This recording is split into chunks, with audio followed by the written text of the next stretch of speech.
the great master says that much of what he learned and what he was able to share with the brothers and sisters at the Bonfim and throughout the world was from his personal investigation of the sun by being there at the dawn and at the sunrise, and actually traveling in consciousness to the sun, communing with solar beings, discerning these higher truths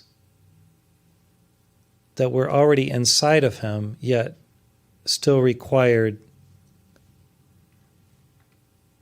liberating, and the words that would describe them to come forth through him.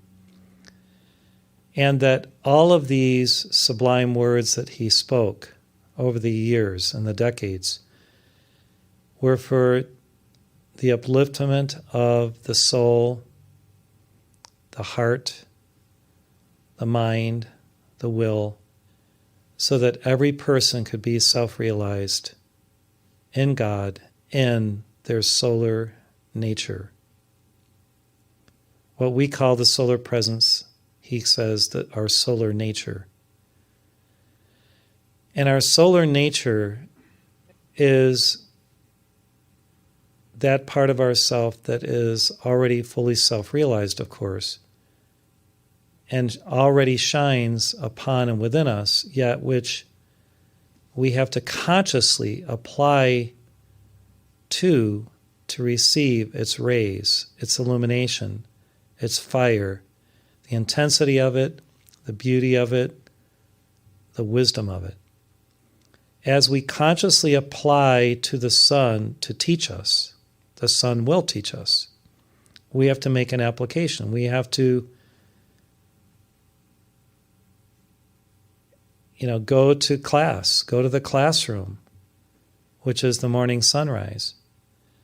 And in the morning classroom, in nature, with the sun there on the horizon, coming up over the horizon, many, many wisdom teachings will come to us that are profound, that are personal, as well as universal, that will initiate us through joy, through love, through holiness, through reverence.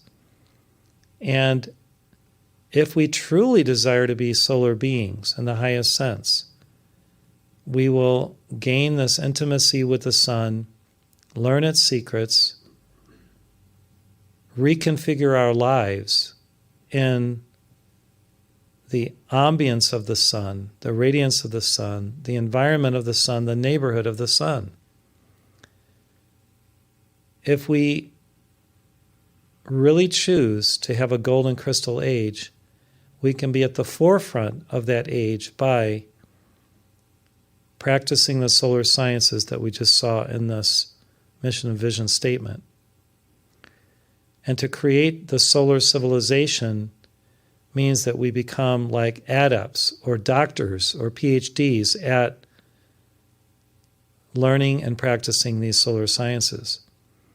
So I've described them with the Master's inspiration in the past. We can reflect on those. It would be great if we had a place where they were very easily accessible on our website. What are those solar sciences? Actually have bullet points and share them somewhere.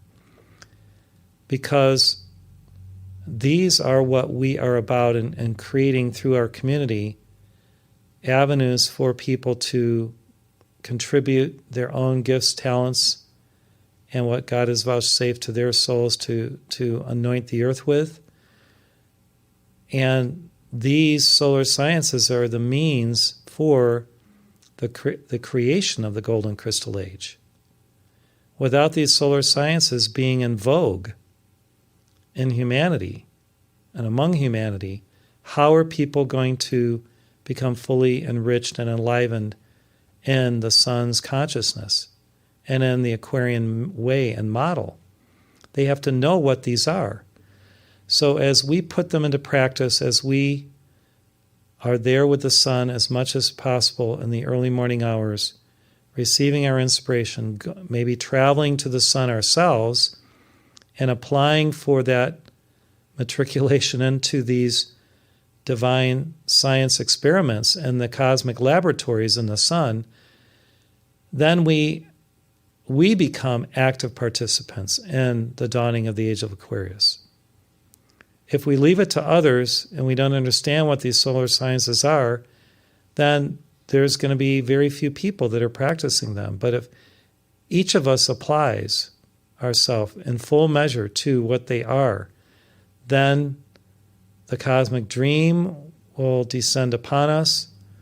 And in that dream state, which is a heightened awareness state, we will have the creative fire to then bring the world to the next level and the next level and the next higher level of awareness. And step by step, and that, another one of those steps of the panarrhythmy, right? Step by step, we will gain entree into the divine classrooms of the Spirit and receive all the teaching that we require to bring to humanity, just like the Master did. He said that he attended classes in the sun, that there are ongoing classes in the temple of the sun, on the sun, or within the sun, for high initiates who are willing to be there and in the rigors of the path and withstand the high frequencies and the energies that are there. You have to be able to weather the divine storm, so to speak, the sunspot activity. And, this kind of a little joke there, but you have to be able to weather the intensity of the sun to receive the sun's initiations. So how do you weather that intensity? You are there day after day receiving the rays of the sun into your being.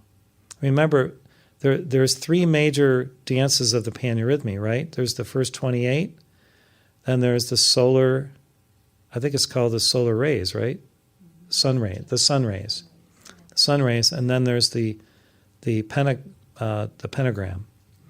So the sun rays, that's a dance I haven't mastered yet, and I'm going to have to learn that. All of us will. And I think we will learn more about what the Master Dünhoff has taught about that science and what devotees of both him and Omraam Mikhail Ivanov have danced now for, 60 to 70 to maybe even 80 years.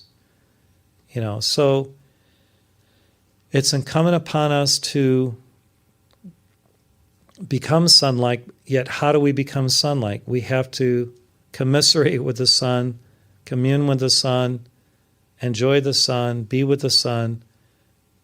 That's how we become sunlight. And then we incorporate all those rays into our consciousness, into our life, into our work, into our service. And it's a beautiful thing to be sun-like and to learn directly from the initiates of the sun and the great solar beings who inhabit the sun. These are great beings, he says.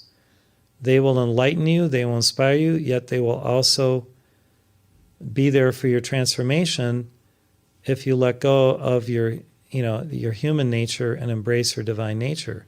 And they'll help you through the transformational process involved. It's like having a personal coach who will be there to watch over you, to guide you, to instruct you, and sometimes to hold your hand as you're weathering the intensity of those fires of the sun and the initiations that you'll go through. Yet there will always be someone who will be there to help you along the path if you give them permission by accepting their presence and their instruction. So that's his teaching today. Commiserate with the sun. Commiserate sometimes has a negative connotation, but in this case, it's kind of a play on words, and it's really a positive commiseration. So I'd like to sing in closing